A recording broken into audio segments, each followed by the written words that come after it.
If you could go back and talk to yourself in year one, what advice would you give yourself? I would say know your worth. Value the work you're doing and that you are making a difference. The truth is, when I started out, I was making no money. I didn't know how to run a business. I had to decide that video was gonna be the thing, that I was gonna go all in. I didn't go all in until 2017. But you do have to believe in the journey and the process. And the process takes a lot of hard work and grind. But we never see someone's journey of how they got there. We don't see the 5-10 years that they put in to get to where they are today.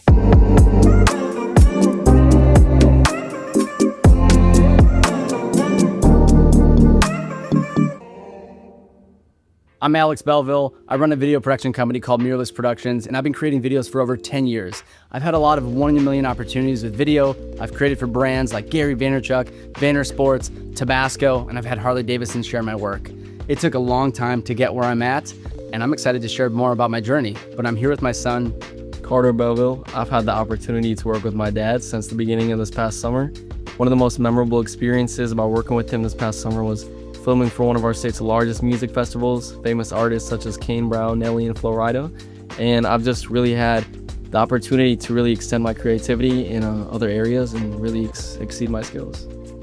Let's get into it. First Father-Son Podcast.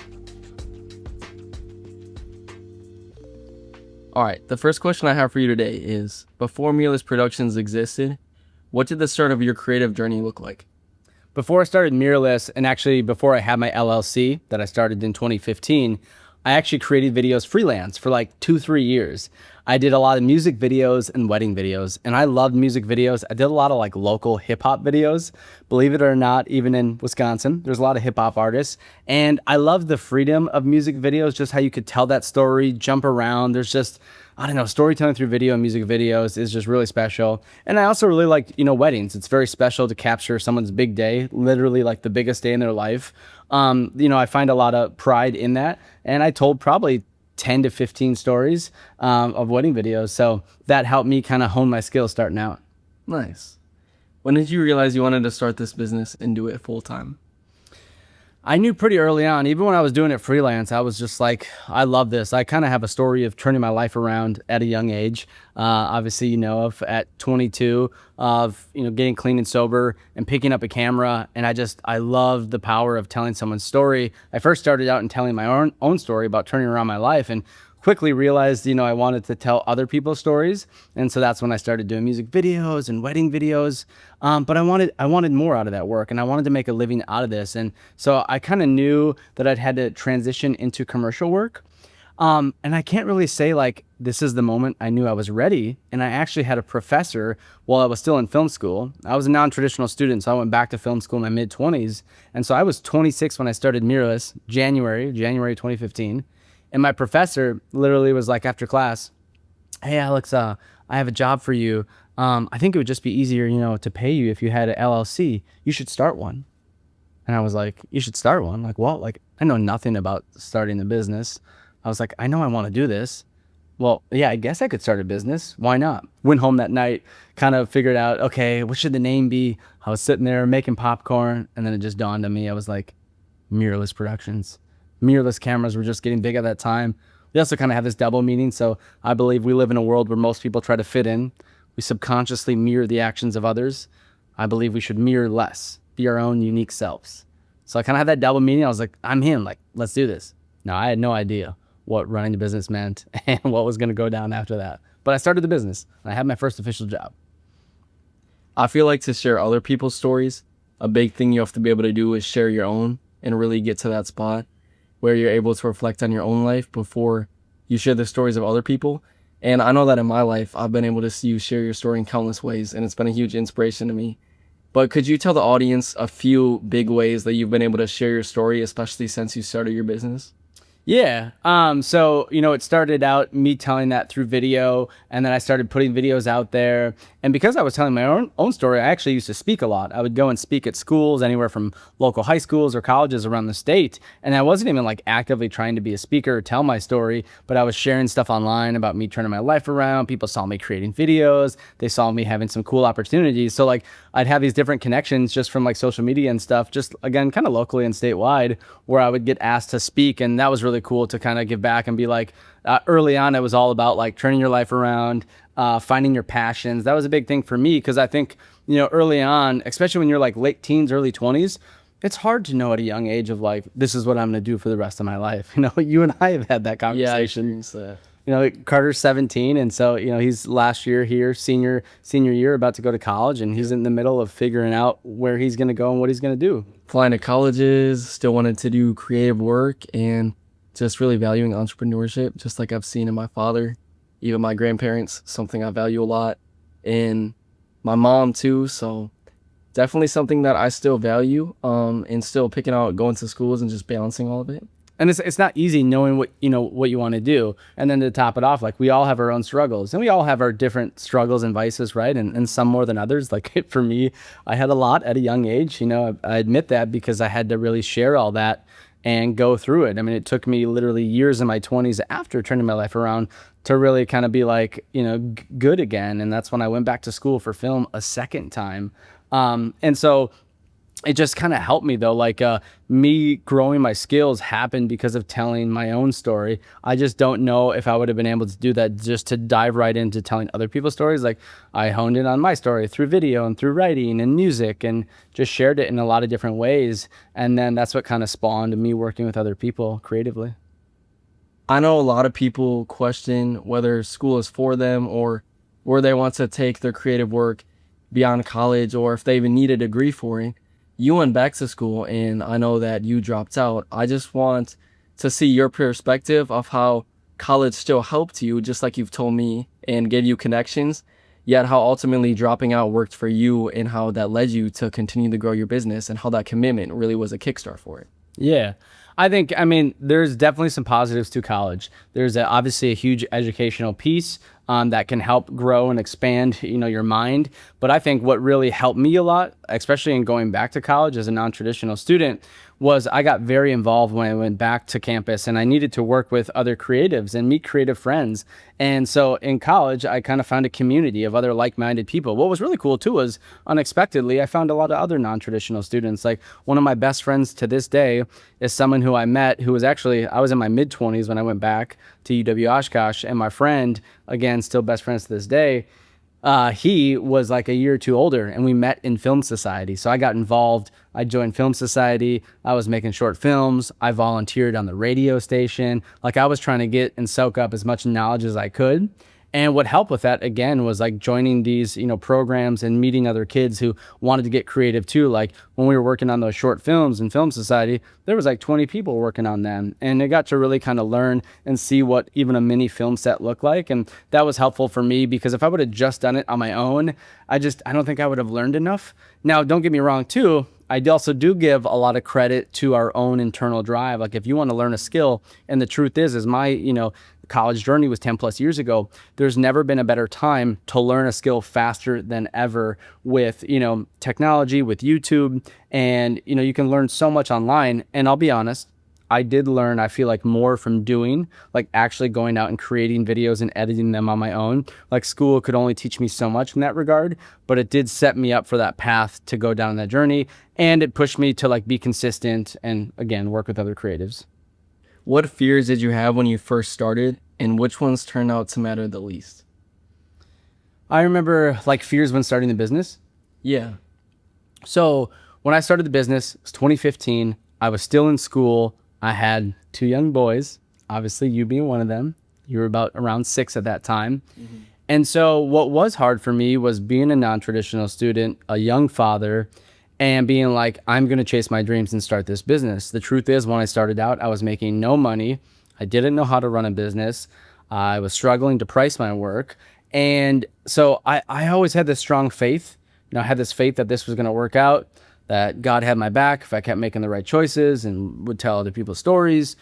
And so like, I just remember always working on videos and being really confident in the work that I was doing. But then like, it maybe like creep up late at night, that fear. And so it'd be like, I'd work on a video all day long, put you to bed, go edit some more. And then like it would almost hit me like late at night, like, dude, are you sure this is going to work out? Are you sure you're going to be able to make a living out of this and provide for your kids? And it was like that fear right there. And I would just stop and be like, dude, tomorrow's a new day. Like you got this, keep plugging away one video at a time, get better on your skills. And it was just like having that faith and that drive, a little bit of grit in there too. When you were starting out, I assume you weren't getting paid a lot. What kept you going throughout those times, and any fears related to making it or not? What kept me going was always, I think, thinking about the possibility of where this could go in the future. Like if I kept at this, what would happen? Right? Like, could I work with this bigger brand? Could I get these guys to say yes to a video? Could I reach out to this new organization? There's a lot of challenge in filmmaking and creating videos and, following your dreams. There's the fears there too, but there's a lot of fun in that challenge. And I think I found that, again, working with other creatives, because I had a lot of fun early on. Heck, I still have fun today.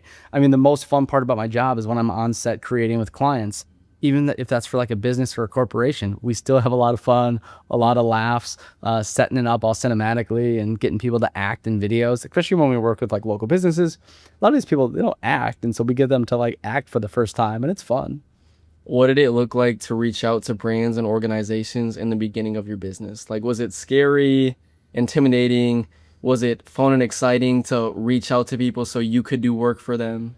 Yeah, so I mean, if you want to make creating videos or run a video business a career, you have to get a little bold. I've always loved the word be bold. Don't be afraid to reach out to people, right?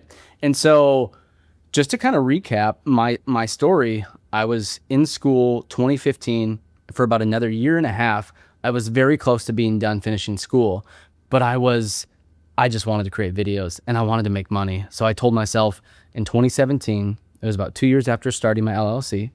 I didn't go all in until 2017.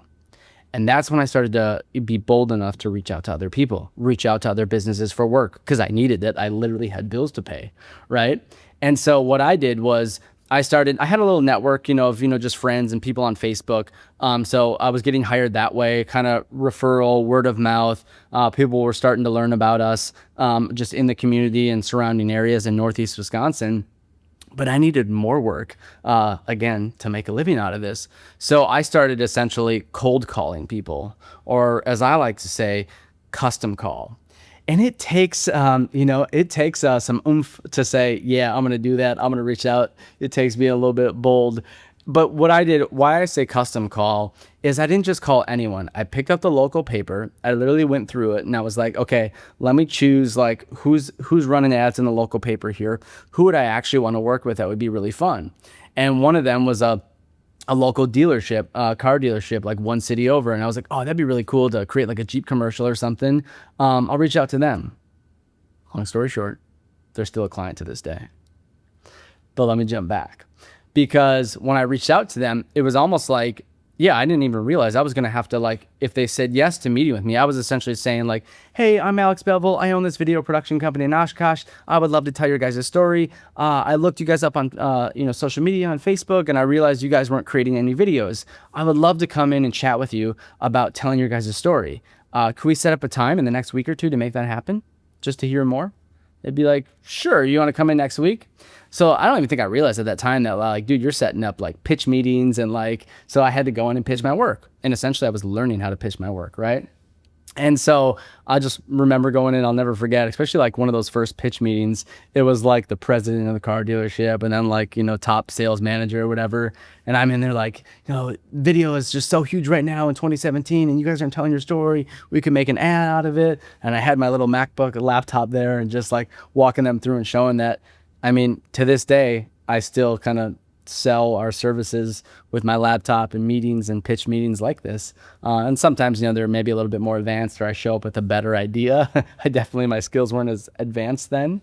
And then one thing I don't want to forget to mention was I was also doing some really cool work with local recovery organizations, just to bring that back to earlier, me telling my story, about that journey of addiction and recovery. That got me linked up with some recovery organizations. We're like, oh, you do video? Could you tell our story? So I kind of entered the nonprofit world organically by working with recovery organizations. And then I put myself out there by reaching out to new people and custom calling people. So yeah. As much as you've grown your skills with storytelling since 2017, how have you grown your skills with pitching to people and with the business side of things and just really marketing, networking? communication skills? How are you able to grow those alongside as just simply telling people stories? I would say a few things. It would be taking the time, communication, and listening. Okay. So when I say take the time, a big thing for me is always like take the time to learn someone's story, to look it up. We have a lot of people who reach out to us on our website and on Mirrorless, through the website first, however they got there, whether they were referred or just found us in like a Google search. We have a lot of people reaching out through the site. Okay. And so when someone reaches out, I try and take the time to go on their website before we ever meet, learn more about them, read about their story, prep the questions that I want to ask in their meeting. And then sometimes, when I'm showing up to that first meeting, that discovery meeting, it's just also listening like, hey, what are your ideas? Tell me more about your business. And that's one of the best parts of my job is honestly just learning about all these different people and brands and organizations that I work with. But then it's also being quick to learn about them and how can I form that into this is how we're going to tell your story. Or in that first meeting, can I throw out some kind of cool creative ideas that, get them to understand and envision what we're going to do? Or just get them excited to be like, okay, I want to work with him. Like this guy just loves what he does. He's excited to tell our story. Because I think that's part of it too. Like I am not the best video creator. There is 100, if not thousands, better filmmakers and commercial video creators than me, right? But one thing I think I do really well, it's like the energy that I bring to the table. It's how I kind of package the whole thing and tell someone's story from start to finish. That's something that I think I do really well is seeing the whole bigger picture and packaging it in the video and style of video that they need. I'm sure with certain people, you've kind of had to sell yourself more and sell your work more for its value. Would you say that that's something that's been hard for you to work so hard to sell yourself to people? Or would you say that's something that's more come naturally or that has really came with experience over the past 10 years? I think there's like a level of confidence, especially that you get with experience. That's kind of the fun part now about doing this, hitting that 10 plus years in business is I have this level of confidence because I've literally worked with over 400 clients over 10 plus years, created over 500 plus videos. Like I have a ton of experience now.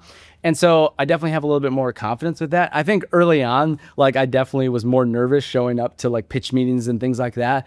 But I still think I kind of sold with excitement and passion. And I think in some ways I still do, but I try and show up just a little bit more prepared to do so. And, if you listen to my year in review video that I posted on my channel, I talk about a big reminder of 2025 was about that I'm serving, not selling. Because I'll be transparent that the hard thing about being a creative, like I feel like I'm a creative first and foremost. And I talked about that in my year in review video, but it's almost like, I have been so beautifully booked over the last couple of years for the most part, like just video project after project after project, not a lot of, downtime. So it can be really easy to be like, okay, I'm creating for this client. We finish the project, boom, we're done. They're busy. We're on to the next thing, right? And sometimes I'm like, hey, it's okay to follow up with them. It's okay to say, hey, do you need help with another project? Because a lot of times where maybe they do, they just, you know what I mean? They didn't know that they needed that video.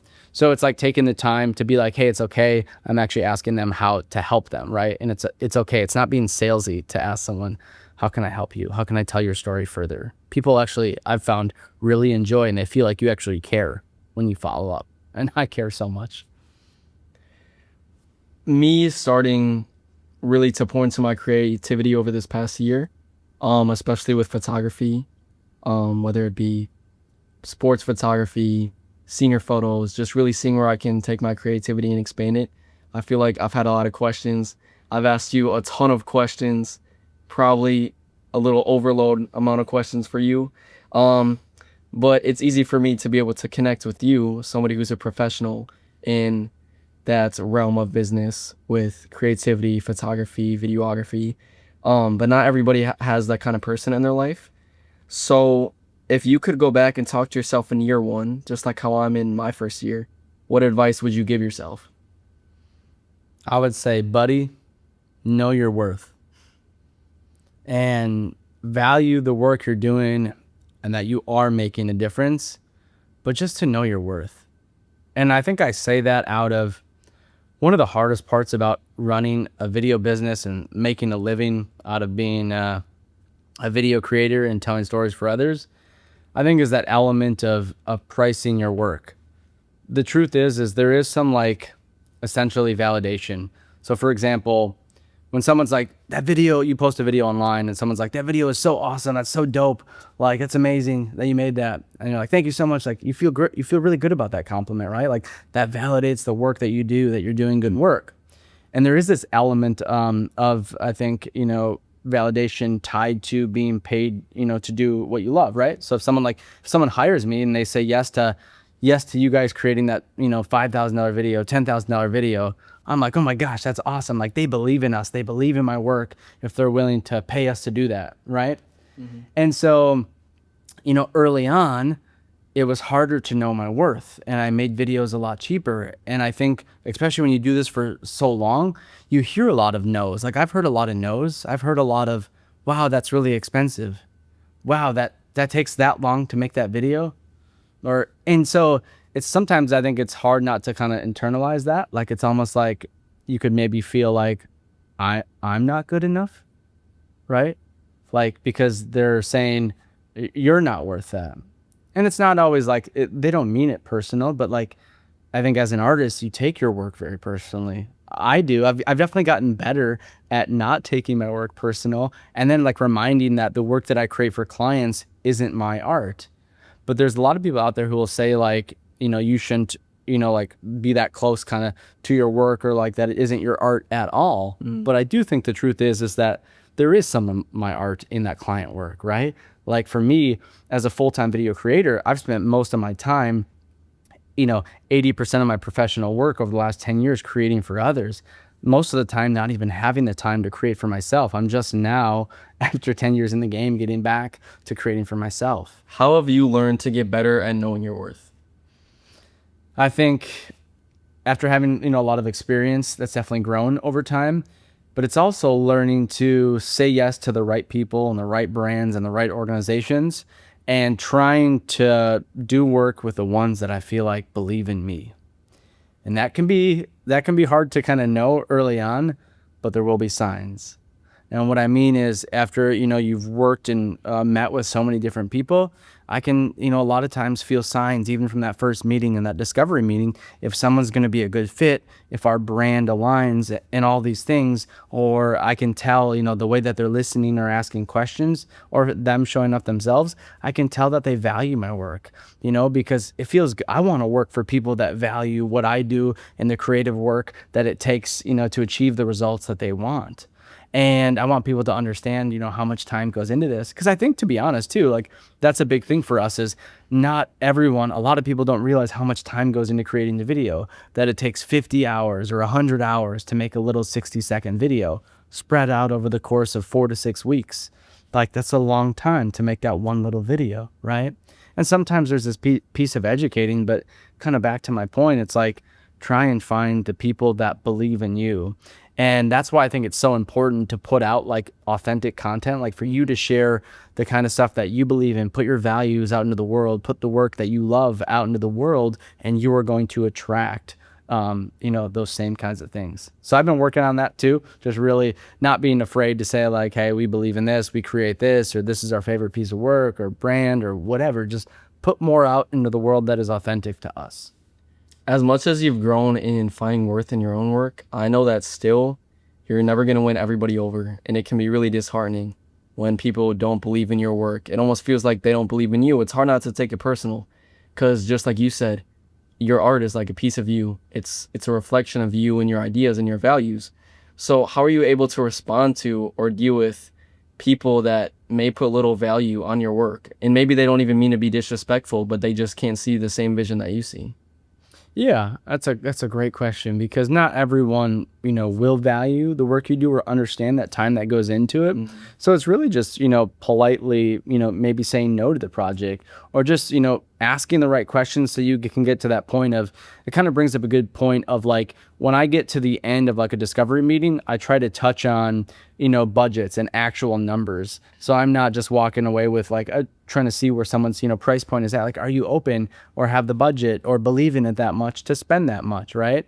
And if they're willing to have that conversation, and obviously you can judge by their, their response and how you guys talk about those numbers, but then you'll kind of know, okay, like they're like, oh, that sounds great. Like, not a problem. Send the proposal over.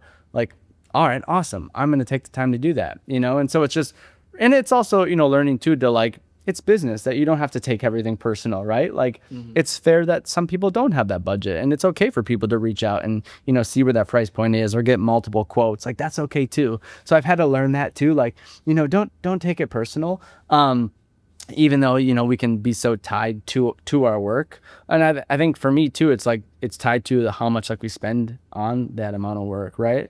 And that's why I think it's so important to educate people. And you can do that from the first meeting, like when they're showing up, of like literally talking about how I just shared, like it takes X amount of time to make your guys' video, and share the timeline, and can I tell you more about our process, you know? And you know, like for example, if someone didn't want to hear it, that would be a great sign that they're not a good fit. You know what I mean? So I think that one thing I struggle with a lot in the first year of my creative journey is comparison. One of my favorite quotes is, "Comparison is the thief of joy." And I try to live by that, yet it's hard to for me. I feel like I have some perfectionism in me. I feel like I got a little bit of it from you. no. But I feel like in this business, it's easy to be a perfectionist. Photos, videos, just getting the little right edit on every single thing, the right caption on Instagram, making your grid look nice. So what advice would you give to find value in your work, even if you haven't got all those same opportunities yet? Everyone has a different story, and everyone's journey starts and ends at a different point and takes a different amount of time. And I think that is the hard part with social media. Like I definitely struggle with that in my work, especially early on, like seeing people way ahead of me or seeing someone with a bigger, better camera. I've definitely gotten better about it as I've gotten older. And I think as my work has got better too, and just getting confident with that.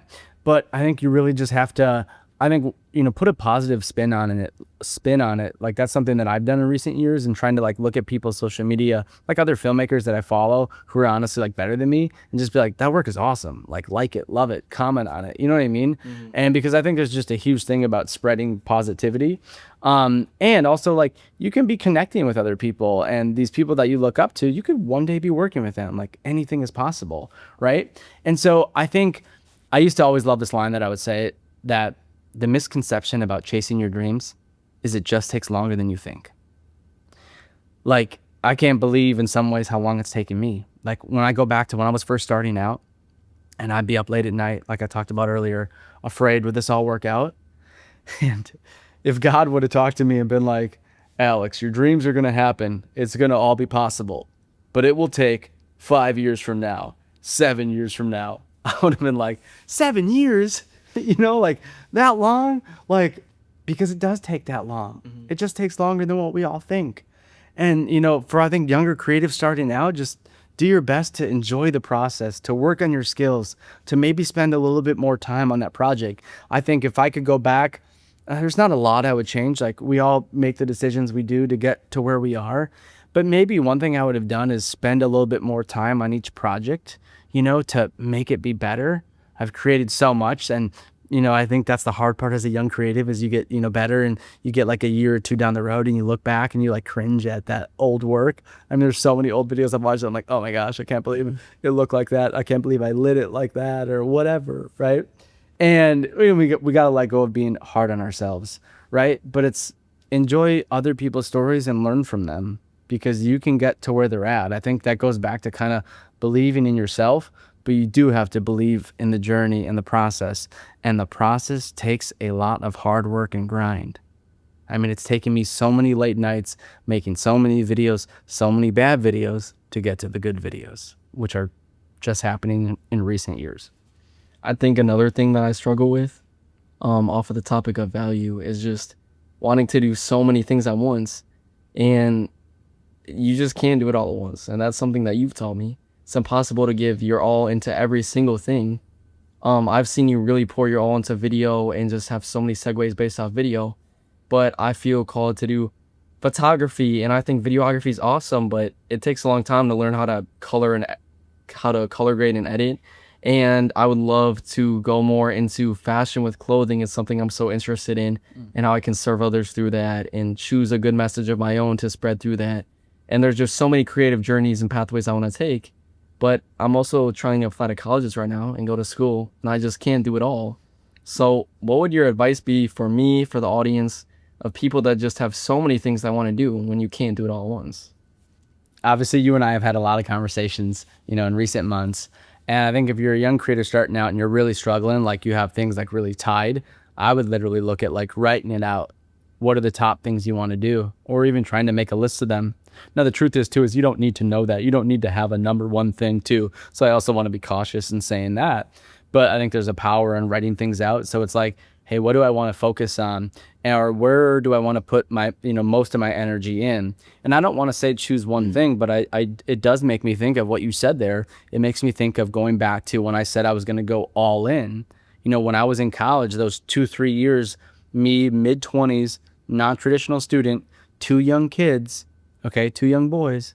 And I'm like, what was I doing? I was spending a bit of time on music. I used to make music, did a little hip hop and rap. I was going to school. I was a young dad, and I was doing video freelance. So I was doing, you know what I mean? A handful of different things, and we're all juggling things. Yes. Right. But for me, it was like, I had to decide that video was going to be the thing, that I was going to go all in. And then I had to get really consistent. And that's the one big thing, actually, glad I thought of that I would give credit to in college, is college gave me a really solid level of consistency. And that was just part of literally, like, I've always, since college, since my mid-20s, written out my, weekly goals, daily goals, and yearly goals, okay? And that has helped me so much, just to know like the top things I got to do in a day. I got to edit this video. I got to respond to this client. I got to pay this bill, or I got to go to your basketball game, right? I got to have those things written out. And so that's why one of the first things I thought of there was the writing it out, and also talk about it with friends and loved ones and have those conversations. I just hope that, other young creatives have people in their life that they can have that conversation with, because it's hard. Like you and I have had some freaking awesome heart-to-hearts in the last couple of months, conversations I'll cherish, right? And I hope that they help you get to where you want to go. And like I tell you, you don't have to have that, you don't have to have the answer today, but do take the time to explore those things, right? And talk about it with me, and talk about it with a friend or your mom or whoever else. Staying on the topic of worth and value, a lot of people say, how can a video be worth $10,000? Could you please share an example of why a video is worth $5,000, $10,000, maybe even $20,000 or more than that? Yeah, when I talk with like new clients, sometimes this will come up, and they'll even say sometimes like, I tried to look up the cost of video and it was hard to find exactly how much it would be. And then that's when I'll kind of say my classic line of, yeah, I've even tried to look it up, and you'll find literally on Google from anywhere from $500 to $500,000.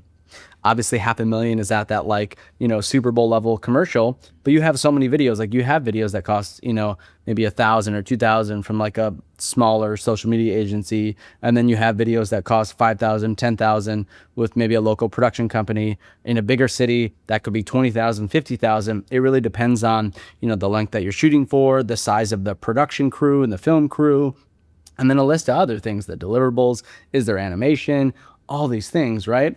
And I'm in that, just to be transparent, I'm in that price point of anywhere from like, $5,000 to $10,000, or sometimes we'll package multi-videos together for a client, where a client reaches out to us and, hey, we want all these videos up front, or we want like a, marketing game plan for the next 6 months. So maybe that, contract for multi-videos is 15, 20, 30,000, right? And you've even had like year contracts before. And then I've honestly, even worked on some bigger campaigns too, where we're adding on the video advertising services.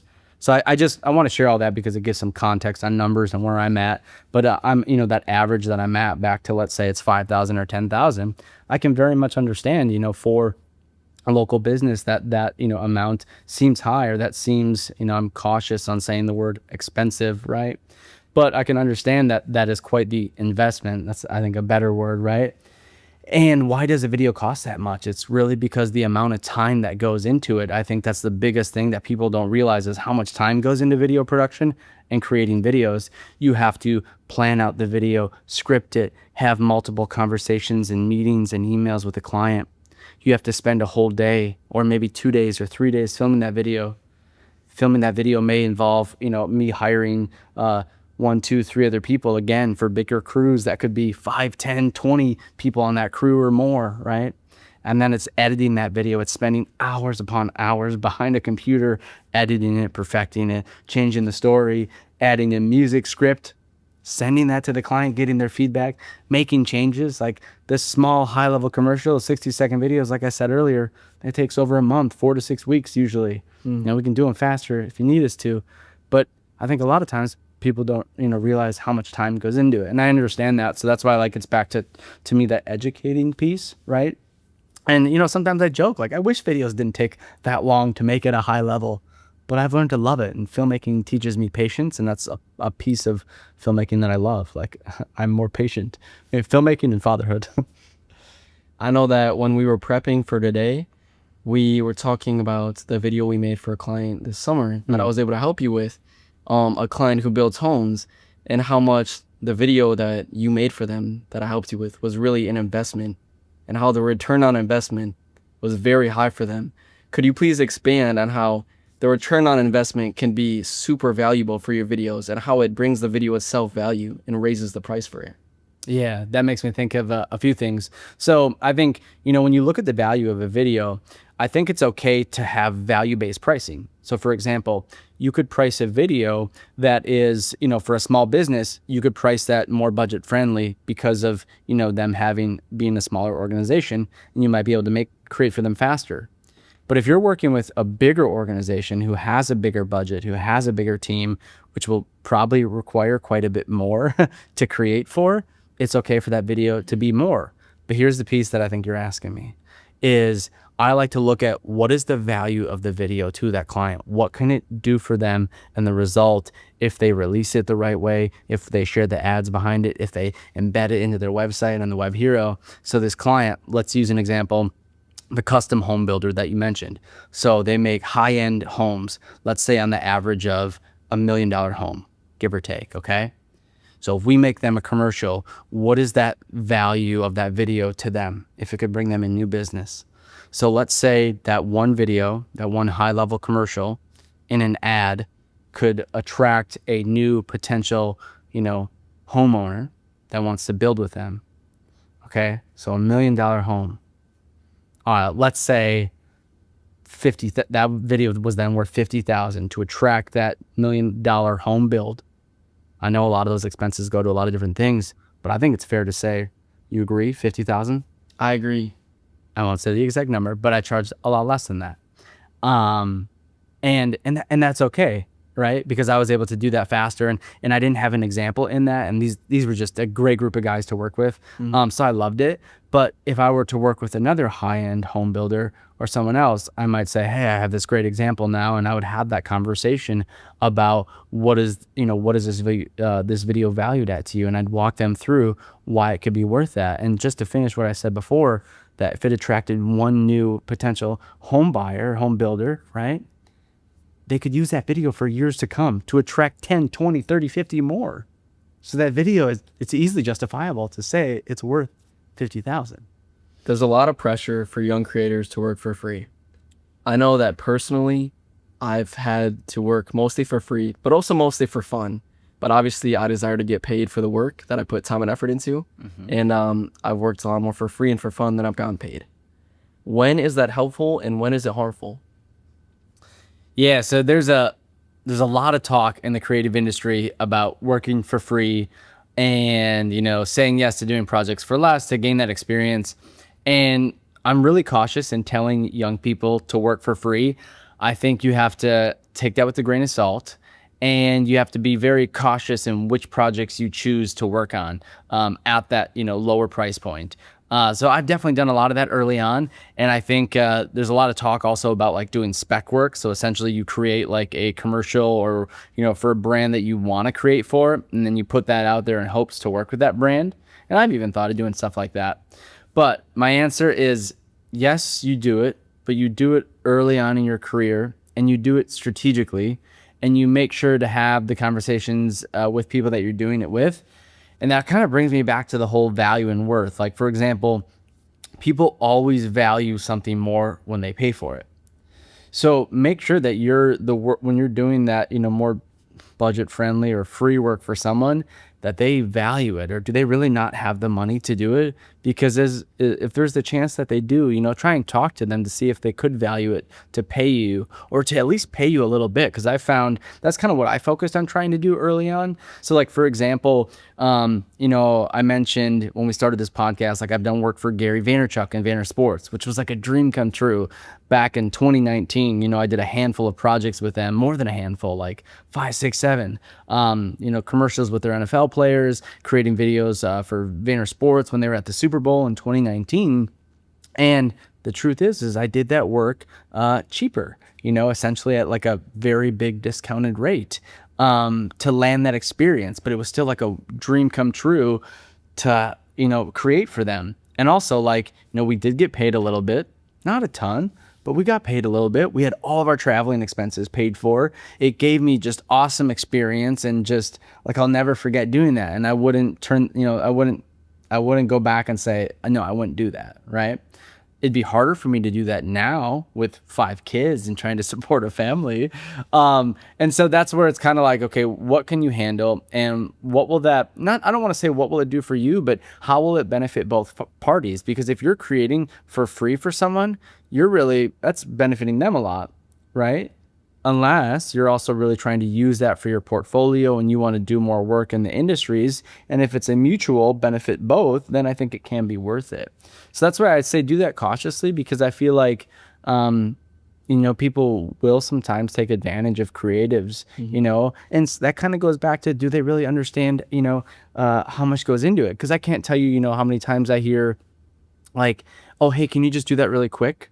Or like, because they don't fully realize how much time goes into it. And again, maybe they truly don't understand that. But that's where it's like, go back to educating them and educating your clients on how something long takes. Like a quick edit for us ends up being 2 hours or the morning for my editor. It's not quick. It's half of his workday sometimes.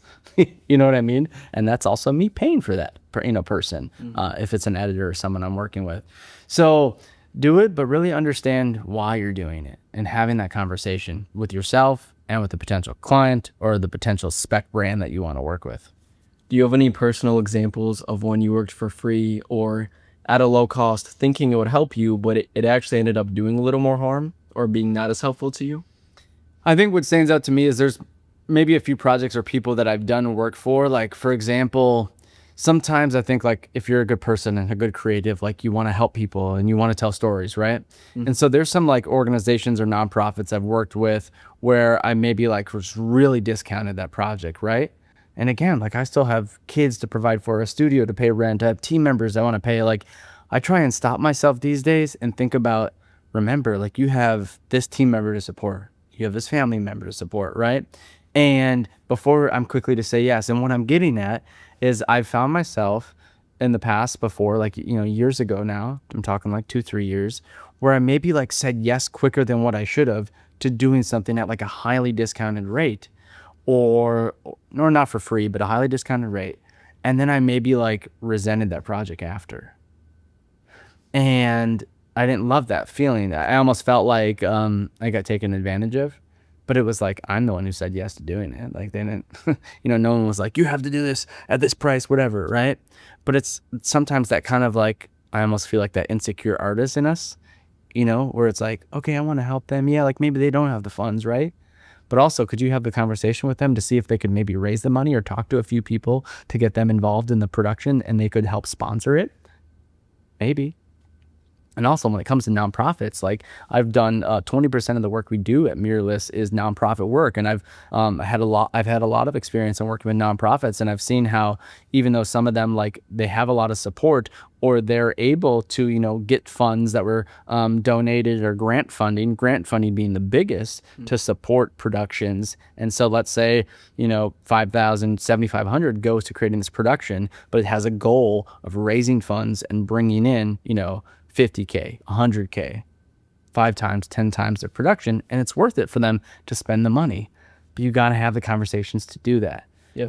So it's all about taking that time. I've gotten better at the conversations, and I push you as a creative to think about that, or to take a step back. Like, don't say yes so fast. Have a conversation with them, and I'll get back to that. I'll talk with my business partner or team member and get back to you.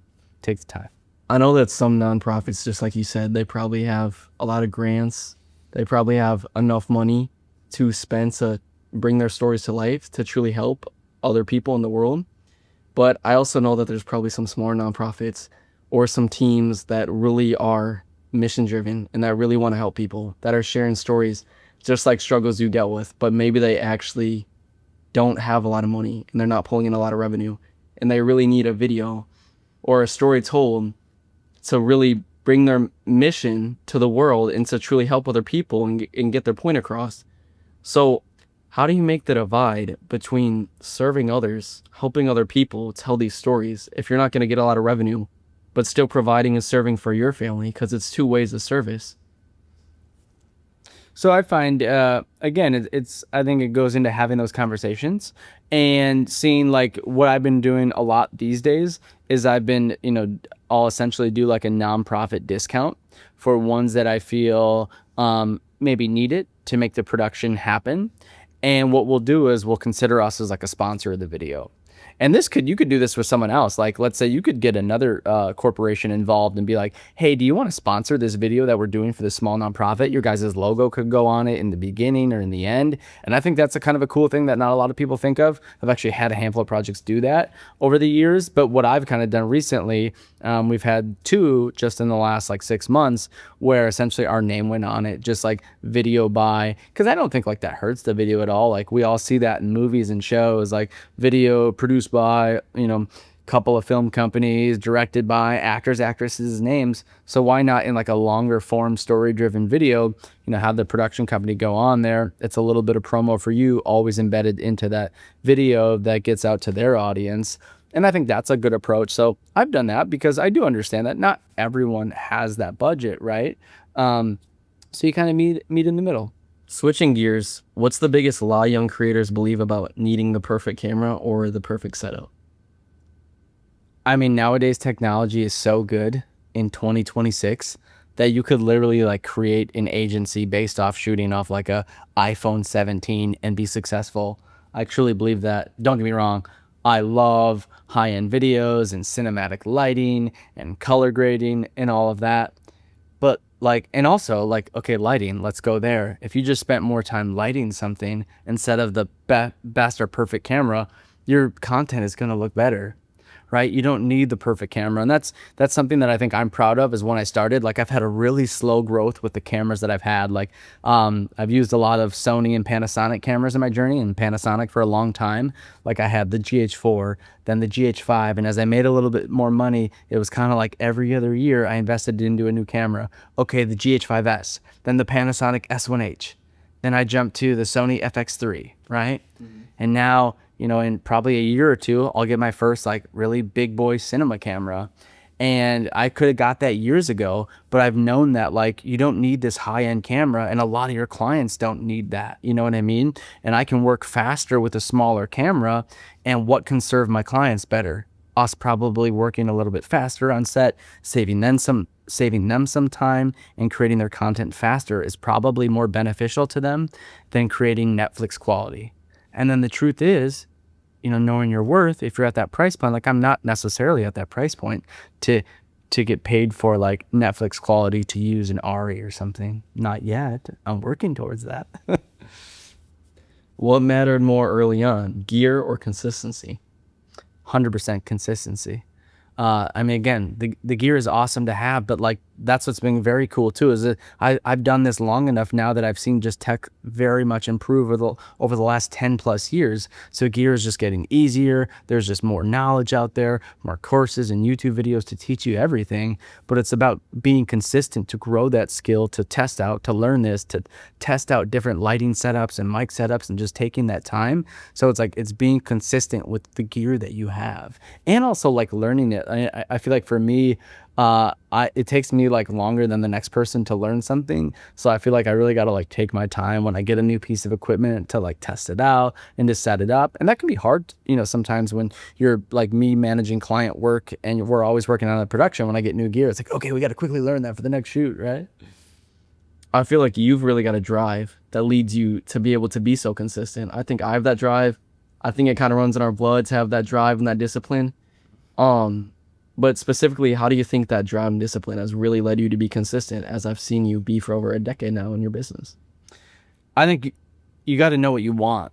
And then that goes back to going all in, right? So like for me, I knew when I picked up a camera, like I found that purpose in this, right? So I didn't know until like I really started diving in, and again, took some years to build that skill. And once you build that skill and you get good at it and you're consistent, you're like, oh my gosh, like I'm getting good at this. And that feels really good too. But then like to be able to create videos for other people, help all these other brands, organizations, and people hit their goals, there is a lot of fulfillment in that, right?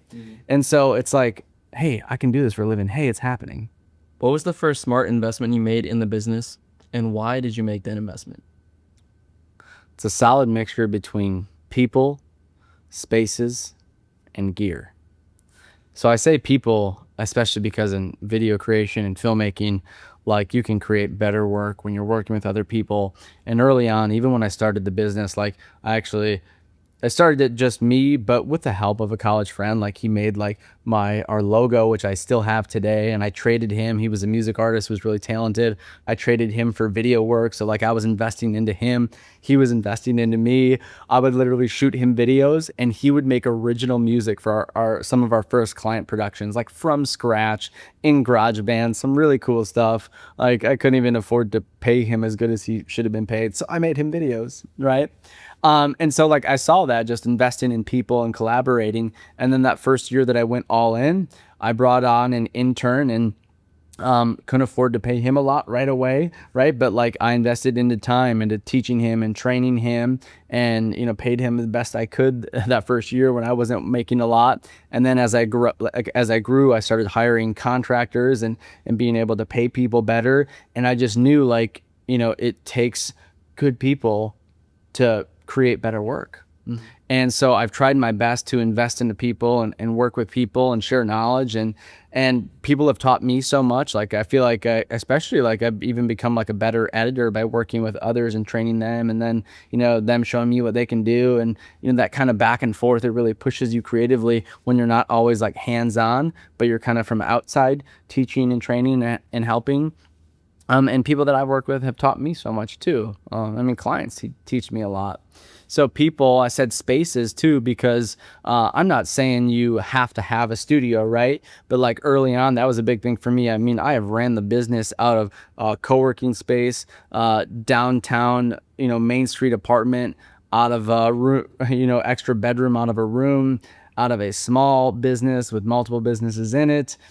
And then finally, this like the space that we're in now, the studio that we're recording, is like the realest business location I've ever had. Do I need it to run a successful and viable business? No. Is it awesome?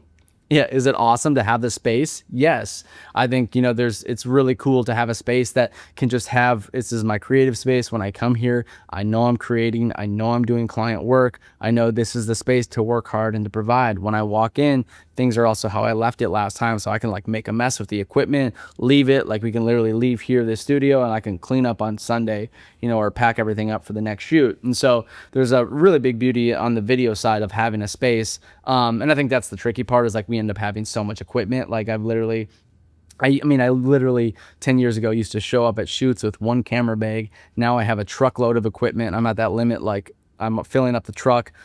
I don't really ever want to have a van. I'm trying not to have a van, maybe just a bigger truck, but we'll see, and never say never, right?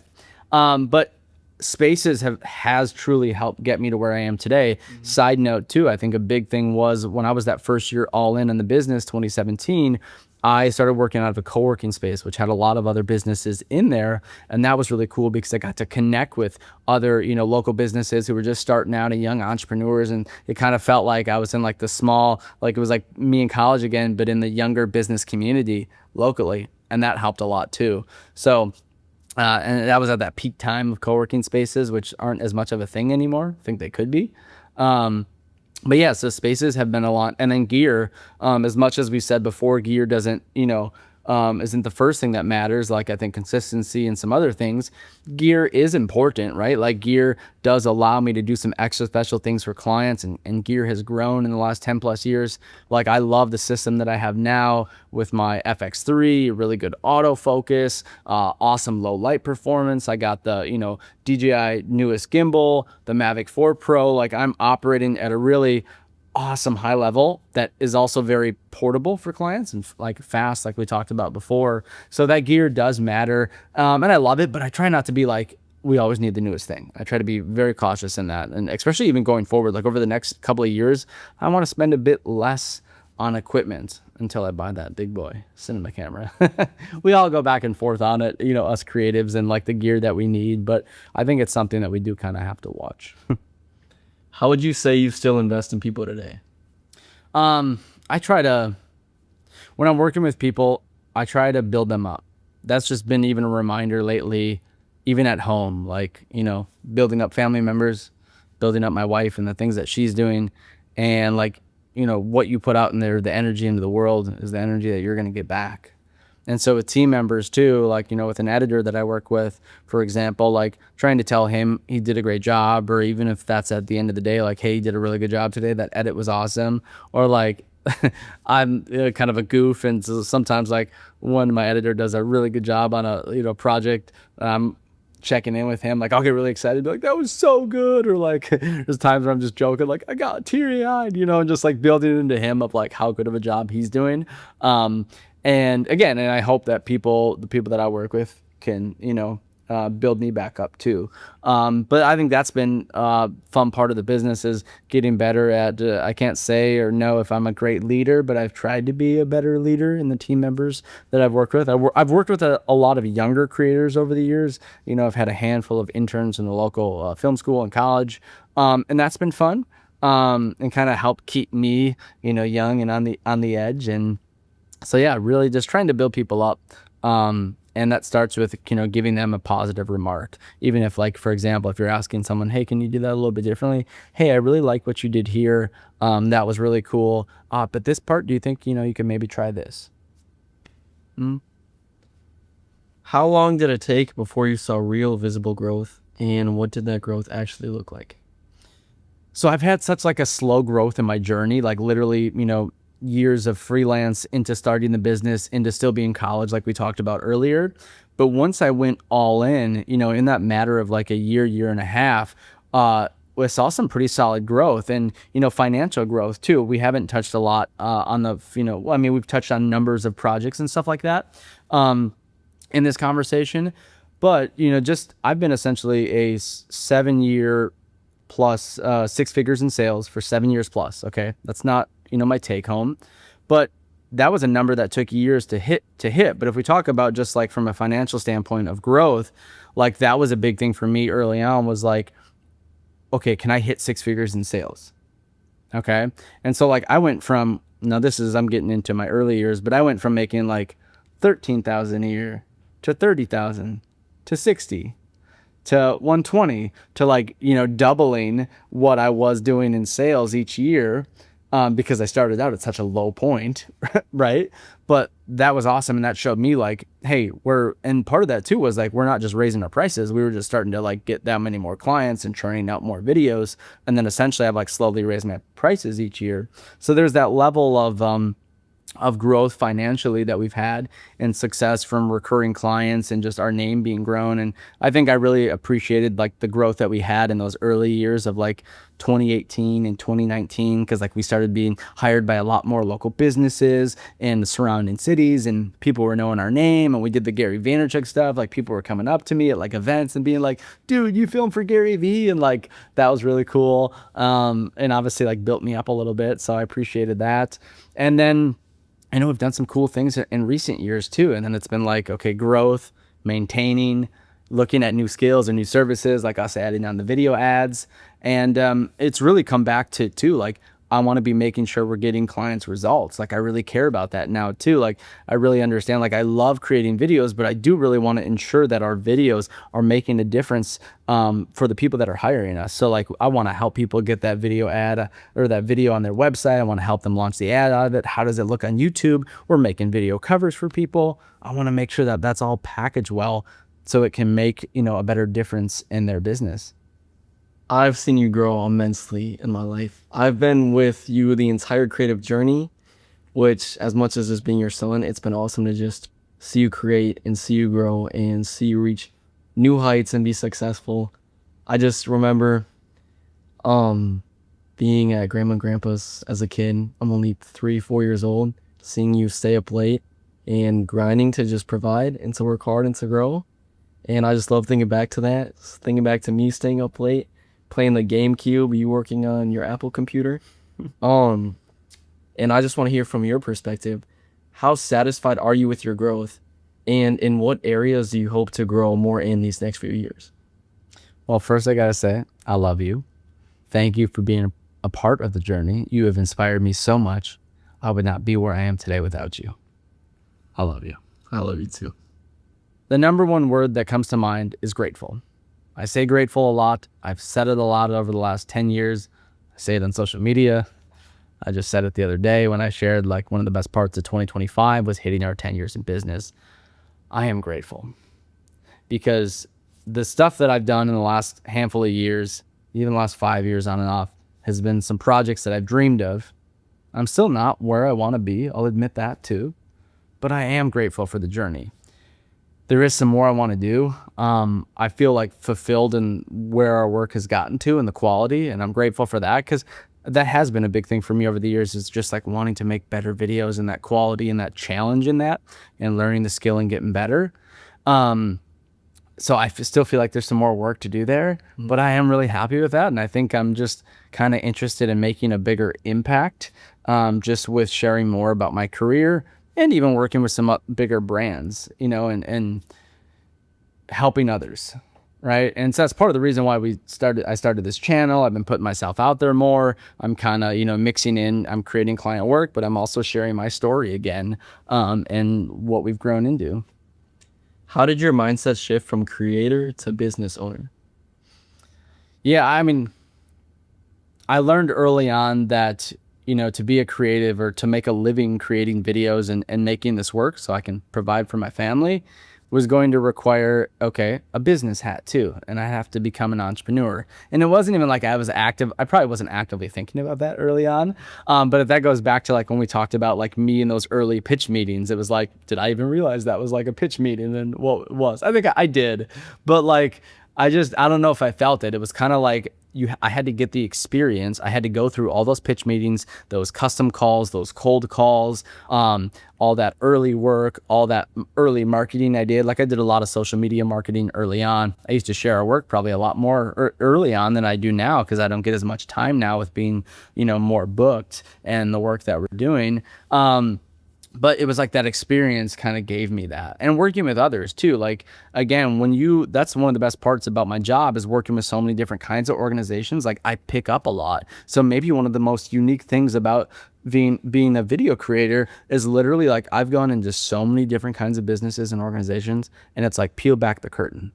I get to see how the president is, how he leads. I get to see how this business operates, just even on like a logistical level. I get to see it on a communicative level. And so it's like I get to pull little pieces. Like I really liked how that business owner was, right? I really like how he talked to the team members. That's really impressive that like they're run that smoothly, right? I mean, I've had some small businesses just super impress me, right? I've had some corporations where I was like, okay, wow. So it's just like, I like get to take all that in too. And so that's been, I think, a really unique part.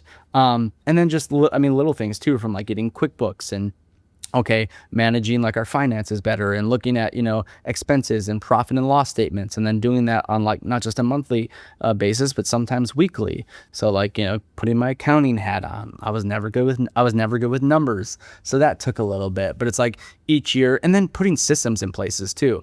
That's a big thing too, is like I've gotten more structured in the way that I create over the years. And that's a big thing that I haven't touched on, is structure. Structure as a creative has helped me thrive so much, just from like how we organize our files on our computers for our clients, to how I'm sending out emails and having headers, and like, having responses and things like logged in my notes of how I need to send out deliverables to clients. Like, I have a lot of systems in place, more than I even realize sometimes, because I've just slowly built them up over time. And I think that's a big thing I'd push for young creatives, is like, implement structure where you can in little ways and let that build. Because when you do that in little ways over years, that little becomes a lot. What does success mean to you now compared to when you started? I think success means, having a healthy balance between work and home, and being able to provide, but also take time off. There are some long days in filmmaking. There are some long shoots. Almost everything we like to joke about takes longer than what you think. I'll be honest. This podcast right now, I'm running late on being home. But if I can have a lot of days that I'm home at a normal time and a good time, and I can have a work-life balance and take a lot of weekends off, I'll also be honest that early in my journey, I did work a lot of 70, 80-hour work weeks, maybe sometimes more. A lot of kids going to bed, you guys going to bed, and me working late. And that's what helped get me to where I am today. But in the last couple of years, what's been cool is to get to the level of success and where I want to be with finances and things like that. I've had a good happy medium for the most part of working and being able to take off on weekends, even being able to like go work out.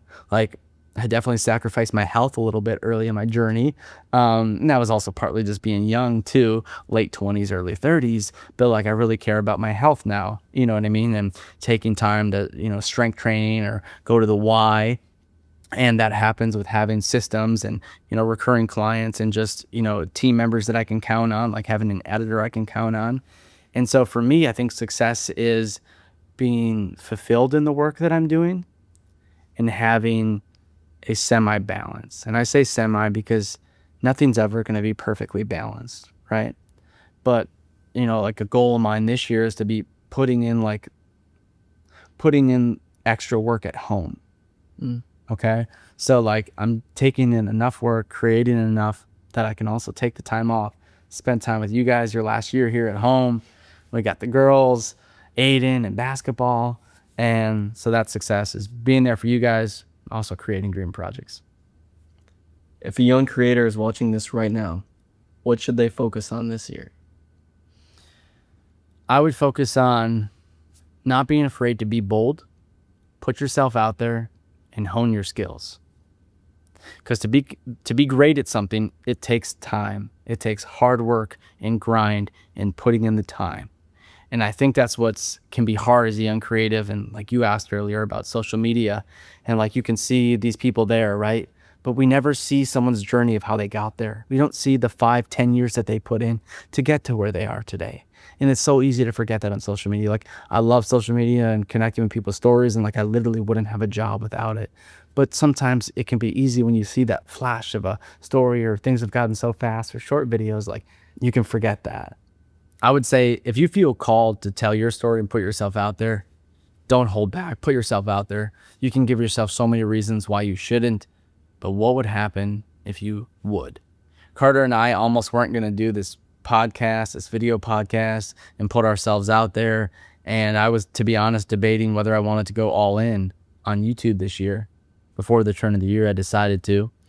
And one of the things that stuck out to me was Carter said to me on the weekend, I forgot what I was saying to you, but I just remember what you said at the end. And you said, yeah, but like, imagine if you don't, you won't receive all the blessings that you could. It was something like that. And it just hit me. It was just like, yeah, I don't want to regret.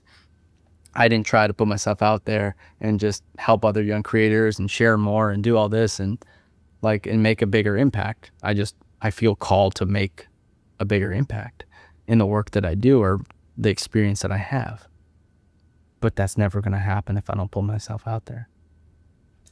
Going back to what you said about being bold, I've had specific conversations with you about how I struggle with being bold, just starting out.